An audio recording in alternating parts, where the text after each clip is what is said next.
السلام علیکم ورحمۃ اللہ۔ پیارے بھائیوں اور میری معززات ماؤں، بہنوں، بیٹیوں، بلوغ المرام کتاب البیوع باب الخیاری، بے میں اختیار کا بیان، سودے کو جاری رکھنے یا ختم کر دینے کا بیان۔ بسم اللہ الرحمن الرحیم۔ عن عبد اللہ بن عمر رضی اللہ تعالی عنہما عن رسول اللہ صلی اللہ علیہ وسلم قال اذا تبايع رجلان فكل واحد منهما بالخيار ما لم يتفرقا وكان جميعا او يخير احدهما الاخر فان خير احدهما الاخر فتبايعا على ذلك فقد وجب البيع وان تفرقا بعد ان تبايعا ولم يترك واحد منهما البيع فقد وجب البيع متفق عليه واللفظ لمسلم۔ حضرت عبداللہ بن عمر رضی اللہ تعالی عنہما اس حدیث کے راوی ہیں۔ نبی علیہ الصلوۃ والسلام سے بیان کرتے ہیں کہ پیارے نبی علیہ الصلوۃ والسلام نے فرمایا، جب دو آدمی آپس میں سودا کرنے لگیں تو جب تک وہ اکٹھے رہیں اور ایک دوسرے سے جدا نہ ہوں، ان میں سے ہر ایک کو اختیار ہے یا وہ ایک دوسرے کو اختیار دے دیں۔ اگر ایک دوسرے کو اختیار دے دیں پھر اس پر سودا طے ہو جائے تو سودا پختہ ہو گیا، اور اگر سودا طے کرنے کے بعد ایک دوسرے سے الگ ہو جائیں اور دونوں میں سے کسی نے بھی سودے کو فسخ نہ کیا ہو تو سودا پختہ ہو جائے گا، بیع پختہ ہو جائے گی۔ پیارے بھائیوں، اس حدیث کے اندر پیارے نبی علیہ الصلوۃ والسلام نے بیع میں، سودے میں اختیار کا بیان فرمایا ہے کہ سودا ختم کرنے کا اختیار، اور آپ نے فرمایا جب دو آدمی آپس میں سودا کرنے لگے تو جب تک وہ اکٹھے ہوں گے دونوں، ایک دوسرے سے جدا نہ ہوں، ان میں سے ہر ایک کو اختیار ہے، فروخت کنندہ کو بھی اور خریدار کو بھی، جو بھی سودے کو ختم کرنا چاہے یا جاری رکھے۔ اور اسی طرح پیارے بھائیوں، بیع کے اندر خیار کی، اختیار کی بہت ساری قسمیں ہیں۔ جب تک وہ ایک مجلس میں ہوں اس وقت تک اختیار دینا واجب اور لازم ہے، بھلے خاموش رہیں یا باتیں کرتے رہیں۔ تو آپ علیہ السلام نے فرمایا جب دو آدمی آپس میں سودا کرنے لگے، جب تک وہ دونوں اکٹھے ہیں اور ایک دوسرے سے جدا نہ ہوں، ان میں سے ہر ایک کو اختیار ہے، خریدار کو بھی، فروخت کنندہ کو بھی، سودے کے ختم کر دینے کا، کہ سودے کو جاری رکھیں یا سودے کو فسخ کر دیں۔ اور اسی طرح فرمایا کہ اگر وہ ایک دوسرے کو اختیار دے دیں، مطلب یہ ہے کہ اگر دونوں میں سے ایک دوسرے کو ایک متعین مدت تک اگر ایک اختیار دیتا ہے تو پھر علیحدگی سے خیار ختم نہیں ہوتا، بلکہ مدت معینہ تک وہ دراز ہو جاتا ہے۔ یعنی ایک نے دوسرے کو اختیار دیا کہ اتنے دن، 5 دن، 2 دن تک آپ کو اختیار ہے سودے کو جاری رکھنے یا ختم کرنے کا، تو پھر علیحدہ بھی ہو جائے تب بھی خیار، اختیار ختم نہیں ہوگا، بلکہ جو مدت متعین کی گئی ہے اس مدت معینہ تک وہ باقی رہے گا خیار۔ اور اسی طرح فرمایا کہ اگر سودا طے کرنے کے بعد ایک دوسرے سے الگ ہو جائیں اور دونوں میں سے کسی نے بھی بے کو فسخ نہ کیا ہو تو بے پختہ ہو جائے گی، یعنی اب جدا ہو جانے پر، الگ الگ ہو جانے پر بے جو ہے وہ پختہ ہو جائے گی، اب اس کو ختم کرنے کا اختیار باقی نہیں رہے گا۔ تو پیارے نبی علیہ الصلوۃ والسلام نے اس حدیث میں بیوپاری اور سوداگر کو خرید و فروخت کے باقی رکھنے یا توڑنے کا حق دیا ہے۔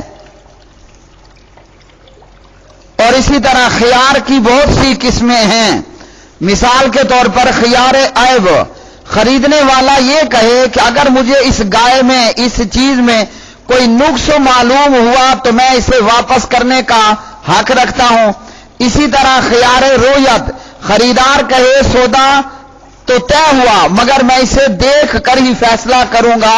کہ لینا ہے یا نہیں، اور دیکھنے پر اسے یہ سودا منظور نہ ہوا تو بے منعقد نہیں ہوگی۔ اسی طرح خیار تعین، خریدار کہے کہ ان میں سے جو چیز یا جو جانور مجھے پسند ہوگا وہ لوں گا اور دوسرا نہیں۔ تو شریعت اسلامیہ نے فریقین کے لیے، خریدار اور فروخت کنندہ، ان کے لیے بے شمار آسانیاں اور سہولت رکھی ہے تاکہ کسی قسم کا کوئی جھگڑا، رولا رپھڑا، تنازع نہ ہو، اور خریدنے اور فروخت کرنے میں دونوں کی باہمی رضامندی کو ضروری قرار دیا گیا ہے۔ اگلی حدیث، عن عمرو بن شعیب عن ابیہ عن جدہ ان النبی صلی اللہ علیہ وسلم قال البائع والمبتاع بالخيار حتى يتفرقا الا ان تكون صفقة خيار ولا يحل له ان يفارقه خشية ان يستقيله، اخرجه ابو داود والترمذی ورواه الدارقطنی وابن خزیمہ وابن الجارود۔ جناب عمر بن شعیب اپنے والد، اپنے باپ شعیب سے، اور وہ شعیب اپنے دادا سے روایت کرتے ہیں کہ نبی کریم صلی اللہ علیہ وسلم نے فرمایا، خریدار اور فروخت کرنے والے کو جدا ہونے سے پہلے تک اختیار ہے، الا یہ کہ سودا اختیار والا ہو، اور سودا واپس کرنے کے ڈر کے پیش نظر جلدی سے الگ الگ ہو جانا جائز نہیں ہے۔ تو پیارے بھائیو، اس حدیث کے اندر بھی نبی علیہ السلام کا یہ فرمان آیا کہ خریدار اور فروخت کرنے والے کو جدا ہونے سے پہلے تک اختیار ہے، یعنی جدا ہونے سے پہلے تک کوئی ایک بھی فروخت کنندہ یا خریدار سودے کو ڈسمس کر سکتا ہے، ختم کر سکتا ہے، الا یہ کہ سودا اختیار والا ہو۔ اگر ایک خاص وقت تک ایک خاص شکل میں ایک دوسرے کو اختیار دیا تو اس شکل اور اس معین مدت تک اختیار باقی رہے گا۔ اور یہی چیز اکثر صحابہ اور تابعین اور امام شافعی اور امام احمد رضوان اللہ علیہم اجمعین کے ہاں ثابت ہے۔ امام مالک اور امام ابو حنیفہ رحمہم اللہ تعالی اس کے قائل نہیں ہیں۔ اور اسی طرح وفی روایت، ایک روایت میں ہے حتی یتفرقا ام مکانہا، یہاں تک کہ وہ اپنی جگہ سے جدا ہو جائیں، یعنی جب تک موجود ہیں خیار باقی ہے، اور جب جدا ہو گئے اب خیار ختم ہوا، الا یہ کہ سودا اختیار والا ہو۔ تو خیار مجلس کے تعلق سے اکثر صحابہ، تابعین اور امام شافعی، امام احمد رضوان اللہ علیہ مجمعین کے نزدیک یہ چیز ثابت ہے۔ امام ابو حنیفہ اور امام مالک رحمہم اللہ تعالی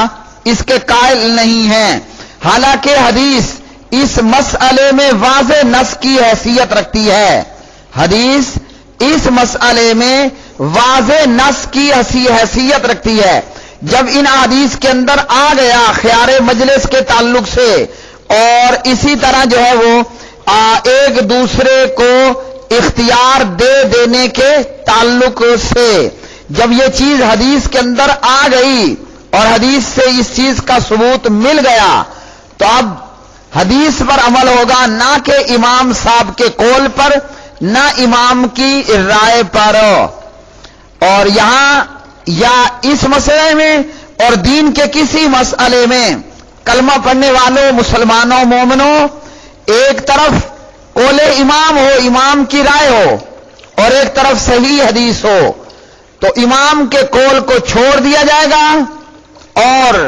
پیغمبر علیہ الصلاۃ والسلام کی صحیح حدیث کو لے لیا جائے گا۔ جب بھی کوئی بندہ کسی کے قول اور رائے کو چھوڑ کر امام اعظم سید الاولین والآخرین نبی کریم علیہ الصلاۃ والسلام کی حدیث کو اختیار کرے گا، لے لے گا،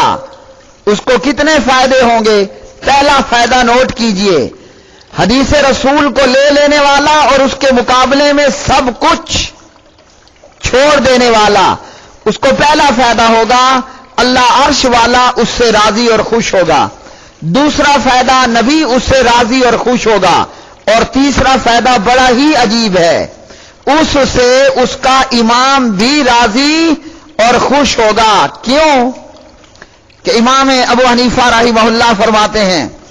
اذا جاء الحدیث والرسول اللہ صلی اللہ علیہ وسلم فعلى الراس والعین، حدیث رسول ابو حنیفہ کے سر اور آنکھوں پر، تو پیارے نبی کی اطاعت اور آپ کی حدیث کو لینے کا فائدہ اللہ بھی راضی، نبی بھی راضی ہوگا اور امام بھی خوش اور راضی ہو جائے گا۔ لیکن اگر پیارے نبی کی حدیث کو چھوڑ دیا، اللہ ناراض، نبی رسول ناراض اور امام بھی ناراض۔ امام کیسے ناراض ہوگا یہ بھی آپ کو بتائے دیتا ہوں۔ اور اسی مسئلہ خیار کے تعلق سے بعض لوگوں نے حدیث کو چھوڑ دیا اور امام کے قول اور امام کے رائے اور امام کے فتوے کو لے لیا، جیسے دیوبند میں سے مولوی محمود الحسن دیوبندی صاحب مسئلہ خیار کے تحت تقریر ترمذی میں لکھتے ہیں حق اور انصاف کی بات یہی ہے کہ اس مسئلے میں امام شافعی رحمہ اللہ کی بات دلائل کے اعتبار سے راجح ہے۔ مسئلہ خیار میں حق اور انصاف کی بات یہی ہے کہ امام شافعی کی بات دلائل کے اعتبار سے راجح ہے، مگر ہم پر ہمارے امام کی تقلید واجب ہے، واجب علینا تقلید امامنا، ہم پر ہمارے امام ابو حنیفہ کی تقلید واجب ہے۔ اور یوں تقلید کا وجوب ذکر کر کے امام شافعی کی بات جو دلیل سے ثابت ہے اس کو چھوڑ دیا، اور امام شافعی کی بات کیا ہے؟ جو ابن عمر کی ہم نے حدیث پڑھی، جو عمر بن شعیب کی ہم نے حدیث پڑھی، اور آگے پھر ابن عمر کی روایت کو پڑھیں گے، تو پیارے بھائیوں یہ ہے وہ مرحلہ کہ حدیث رسول کو چھوڑ دیا اور تقلید کا وہ پٹا اپنے گلے میں ڈال دیا۔ میں سابقہ دیوبندی یہ کہتا ہوں 30 پاروں میں اللہ نے ایمان والوں کو تا کاف لام یا دال تقلید کا کہیں حکم نہیں دیا، اور نبی علیہ السلام نے اپنی حدیث کے اندر کہیں بھی تقلید کا حکم نہیں دیا۔ تو جب نہ اللہ کے قرآن میں نہ نبی کی حدیث میں ایمان والوں کے لیے تقلید ہے، اور نہ 4 اماموں کی تقلید کا کہا گیا، نہ ان میں سے امام ابو حنیفہ کی تقلید کا کہا گیا، اللہ کے بندو پھر یہ وجوب تقلید کہاں سے ٹپک پڑا؟ کیا تورات سے آیا، انجیل سے آیا، زبور سے آیا؟ یہ وجوب تقلید آیا کہاں سے؟ یہ عجیب یہ تقلید ہے کہ امام شافعی کی بات ابن عمر اور عمر بن شعیب کی روایات سے ثابت شدہ، اور یہ روایات بخاری مسلم کی روایات ہیں، ابو داود اور ترمذی کی روایات، ابن خزیمہ کی روایات، دار قطنی کی روایات ہیں، اور امام شافعی کی بات ان صحیح حدیث سے ثابت۔ یہ تقلید کا وجوب کہاں سے ٹپکا، کہاں سے آیا کہ جس نے یہ کہہ دیا امام اعظم محمد الرسول اللہ صلی اللہ علیہ وسلم کی حدیث کو چھوڑو اور امام کے قول کو لے لو، تو در حقیقت یہ بربادی ہے، بربادی، اور بہت بڑی بربادی پھر اہل علم کے لیے کہ جو شیخ الہند کے القابات سے ہوں اور پھر حال یہ ہو کہ نبی علیہ السلام کی حدیث کو چھوڑو، امام کا قول لو، کیونکہ ہم پر ہمارے امام کی تقلید واجب ہے۔ کہاں ہے یہ قرآن اور حدیث میں تقلید کا وجوب؟ اللہ نے جہاں بات کی اطاعت اور اتباع کی بات کی ہے، اللہ اور اس کے رسول کی غیر مشروط اطاعت اور اللہ رسول کے علاوہ جس کی بھی اطاعت ہوگی وہ مشروط ہوگی۔ تو اطاعت اور اتباع ہے، تقلید کا تو دور دور تک قرآن اور حدیث کے اندر کوئی ذکر موجود نہیں ہے۔ اور قیامت کا دن ہوگا، سورہ البقرہ کی ایک آیت بیان کرتی ہے، استبرأ الذین اتبعوا من الذین اتبعوا ورأوا العذاب وتقطعت بهم الاسباب وقال الذین اتبعوا لو ان لنا کرة فنتبرأ منهم كما تبرأوا منا كذلك يريهم الله اعمالهم حسرات عليهم وما هم بخارجين من النار۔ اس آیت مبارکہ نے کیا کہہ دیا؟ اس آیت مبارکہ نے یہ فرما دیا ہے، جس وقت پیشوا لوگ اپنے تابع داروں سے بیزار ہو جائیں گے، جن کی پیرویاں کی گئیں وہ لوگ اپنے تابع داروں سے بیزار ہو جائیں گے، اعلان برات کر دیں گے، تو قیامت کے دن امام ابو حنیفہ کا بھی اعلان برات ہوگا۔ میں نے نہیں کہا تھا کہ امام شافعی کی دلیل کے ساتھ ثابت شدہ بات کو، نبی کی حدیث کو چھوڑ دو اور میری تقلید پہ جم جاؤ۔ اگلی حدیث، ان عبداللہ ابن عمر رضی اللہ تعالی عنہما قال ذکر رجل لرسول اللہ صلی اللہ علیہ وسلم انه يخدع في البيوع فقال اذا بايعت فقل لا خلابۃ، متفق علیہ۔ ابن عمر بیان کرتے ہیں، روایت کرتے ہیں، نبی علیہ السلام کے پاس ایک شخص کا ذکر کیا گیا کہ اسے سودے میں عام طور پر دھوکہ دے دیا جاتا تھا۔ آپ نے اس صحابی کو بلایا، اس کا نام تھا حبان، آپ نے اس کو بلایا اور فرمایا سودا طے کرتے وقت کہہ دیا کرو لا خلابۃ، کوئی دھوکہ فریب نہیں ہوگا۔ تو کوئی دھوکہ فریب نہیں ہوگا۔ لا خلابۃ کی صدا لگانا بھی اپنی جگہ ایک طرح کی شرط ہے، جس سے ثابت ہو رہا ہے کہ دھوکے اور فریب کی صورت میں خریدار کے لیے خیار ثابت ہے۔ آپ کو بعد میں پتہ چلا گائے کے اندر، جانور کے اندر فلاں چیز میں دھوکہ کیا گیا، تو یہ بھی خیار کی ایک قسم ہوئی کہ وہ بعد میں سودے کو ختم کر دے دھوکہ ہو جانے کی صورت میں۔ اور اسی طرح ابن اسحاق کی روایت میں یہ الفاظ ہیں، پھر تجھے اس سودے میں جسے تو نے خریدا 3 راتوں تک اختیار ہے، اگر تجھے سودا پسند ہو تو رکھ لے، بصورت دیگر واپس کر دے۔ یہ حدیث بھی اس بات کی دلیل ہے کہ خرید و فروخت میں غبن کی صورت میں بھی خیار ثابت ہے، اور یہ اس وقت میں جب آدمی ضعیف العقل ہو اور سامان کی قیمت سے واقف نہ ہو اور اسے دھوکے کا اندیشہ ہو۔ پیارے بھائیو، یہ باب الخیار میں سے سبق نمبر 177 تھا۔ آج کے سبق میں مسئلہ خیار کے تعلق سے معلوم ہوا، سودا کرنے والے جب تک جدا نہ ہوں ان میں سے ہر ایک کو اختیار ہے، اور اسی طرح خیار کی دوسری قسمیں خیار عیب، خیار رؤیت، خیار تعین وغیرہ۔ وآخر دعوانا ان الحمد للہ رب العالمین۔